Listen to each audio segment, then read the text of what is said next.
और ट्रेड्स लेना शुरू करते हैं। गुड मॉर्निंग गाबा सर, बताइए आपका क्विक सिंगल। मॉर्निंग। जो स्टॉक में ध्यान पे है वो है दिवीज लैब, ट्रेड कर रहा है 5434 पर। 5400 का स्टॉप लगाएं, पॉसिबल टारगेट 5500 के। तो रिस्क रिवॉर्ड रेशियो भी 1:2 है Divij lab. Okay, Divi's labs, ये हो गई गाबा सर की पिक। शिवांगी जुड़ी है इस पैनल में। Shivangi good morning. शिवांगी आपकी ट्रेड। जी वेरी गुड मॉर्निंग। आज मेरी नज़र है M&M पे। हम देख रहे हैं कि पिछले कुछ दिनों का एक लोअर बॉटम का निगेशन होते हुए दिखा है यहाँ पे स्टॉक में, और एक अच्छी बाइंग इंटरेस्ट देखने को मिल रही है। कल के सपोर्ट से हमने देखा है कि एक अच्छी लॉन्ग बिल्टअप जो है वो शुरू हुई है। 3050 3060 का जो एक सपोर्ट जोन है उसको रिस्पेक्ट करते हुए ये स्टॉक अब बढ़ते हुए नज़र आया है। और ऐसे बाज़ार में हम देख रहे हैं कि ये एक ऐसा स्टॉक है जो हायर जोन्स पे काफ़ी अच्छी तरह से टिका हुआ है। तो यहाँ पे नज़र रहेगी। जो नेक्स्ट टारगेट्स है 3200 के बनते हुए दिख रहे हैं यहाँ पे, उसके लिए ख़रीदारी करें 3050 के एक स्टॉप के साथ। ओके, M&M में स्ट्रेंथ आपकी अपेक्षा कर रही हैं आप, और M&M डे हाई पर 3092 पे। मानस आपका trade? Virendra ji, I think Tata Motors पे ध्यान दीजिए। टाटा मोटर्स ने फाइनली अपने 200 मूविंग एवरेज को ब्रीच किया था। अब फाइनली इसने 50 वीक मूविंग एवरेज को ब्रीच किया है। फ्रेश ब्रेकडाउन है। आई थिंक टाटा मोटर्स पे एक बिकवाली करने का ट्रेड लेना चाहिए। इसके फ्यूचर में जो कि 905 रुपए 906 रुपए चल रहा है, वहां पर 926 रुपए के स्टॉप लॉस से बिकवाली करने का ट्रेड लेना है। और 865 रुपए के टारगेट सेट करने हैं टाटा मोटर्स के फ्यूचर में। अगर चाहें तो ऑप्शन में ट्रेड कर सकते हैं। 900 वाला पुट ऑप्शन जो 24 रुपए पे ट्रेड हो रहा है, वहां पर आप खरीदारी करिए।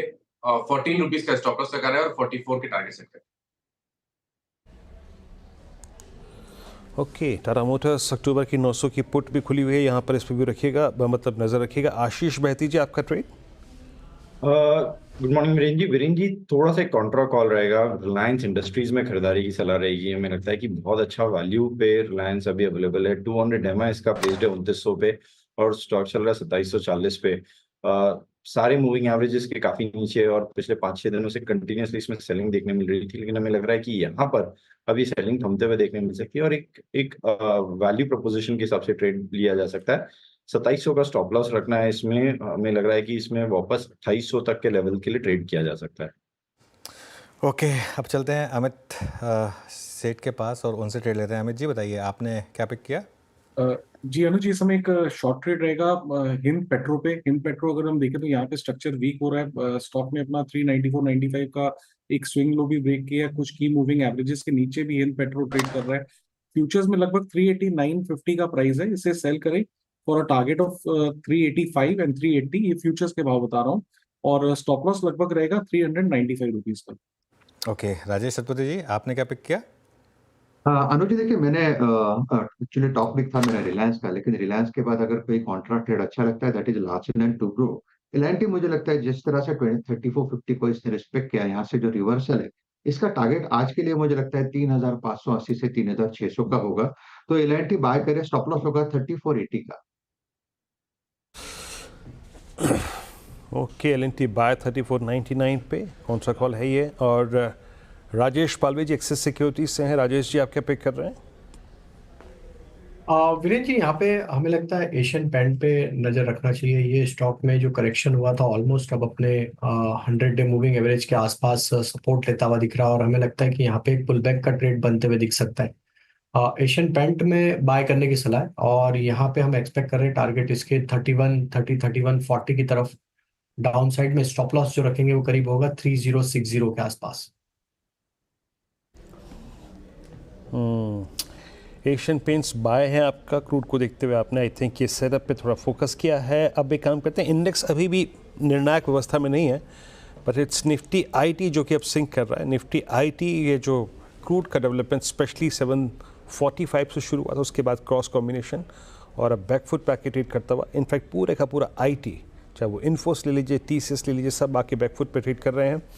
एशियन पेंट्स की बात हो गई, यहाँ पे Asian paints move strong generate कर रहा है। एक बार लेके आइएगा डॉक्टर लाल पैथलैब, अभी मेरे स्क्रीन पे आया 3438.9, ये भी बैकफुट पे आके ट्रेड कर रहा है। L&T राजेश जी ने पिक कर दिया, उस पर रिपीट नहीं करूँगा। एक बार लेके आइए बहुत ही oversold structure that Container Corp. Container Corp का 200 day exponential moving average persist करता है 950 पे और 880 पे। दैट मीन्स 200 डेमा से 70 रुपये नीचे ट्रेड करता हुआ ये। आपका व्यू राजेश पालवी जी क्या होगा इस स्टॉक पे? अभी सेल पे ही, सेल ऑन राइज पे काबिज रहें या फिर एक रिवर्सल का चांसेस है इस स्टॉक में लेवल से? तो वीरेन जी काफी ओवरसोल्ड स्टॉक हो चुका है। हालांकि stock lower top lower bottom formation में कंटिन्यूशन में एक डाउन मूव ही दिखा रहा है। हालांकि अभी भी कोई ऐसा सिग्निफिकेंट रिवर्सल के साइन यहाँ नहीं बने। और अगर नियर टर्म स्ट्रक्चर में देखें तो हमें लगता है 880 इसके लिए एक इंपॉर्टेंट लेवल है। अगर वो क्रॉस करता है तो एक थोड़ा सा यहाँ से पुल बैक का ट्रेड बनते हुए दिखेगा। बट अभी भी स्टिल हमें लगता है कि ट्रेंड तो वीक ही है, तो थोड़ा वेट करेंगे। 880 के ऊपर अगर ये निकलता है तो वहां पे हमें लगता है थोड़ा शॉर्ट कवरिंग का मूव बनते हुए दिख सकता है। ओके, अच्छा एक बार आप लेकर आइए डीएलएफ का इंट्राडे चार्ट। और गौरांग जी, एक थ्योरी है मार्केट में, अब आप बताइए कि ये थ्योरी सही है या गलत है, कि क्योंकि कांग्रेस की वापसी हो रही है हरियाणा में और तो थोड़ा सा क्या उसको उस कनेक्शन से जोड़ा जाए और क्या इस स्टॉक में अब एक वापस री रेटिंग आ सकती है? आपका क्या व्यू होगा इसको लेकर? देखिए, काफी कुछ नाम भी बड़े बड़े हरियाणा में और जमीन को लेकर के चर्चा में और खबरें में रहे हैं। अनुज भाई, आप भी जानते, सब जानते हैं। और अगर वास्तविकता में कांग्रेस सरकार बनाती है हरियाणा में, तो मेरे ख्याल से उत्तर भारत में जो बड़ी रियल एस्टेट कंपनियां हैं वो शायद अच्छे खबरों को लेकर के चर्चा में रह सकती है। और जाहिर है डीएलएफ वहां पर एक बहुत बड़ा नाम है, कवरेज है हमारी अनुज भाई। लेकिन ये परिवर्तन आने के लिए समय लगेगा, क्योंकि खबरें ऐसी भी रही थी जिसमें कांग्रेस और कांग्रेस के परिवार, गांधी परिवार के सदस्य का जो नाम आया था जमीन को लेकर के, कुछ डील ट्रांजैक्शन को लेकर के। तो मतलब ऐसा नहीं है कि एकदम से आपको परिवर्तन होगा, लेकिन समय लगेगा।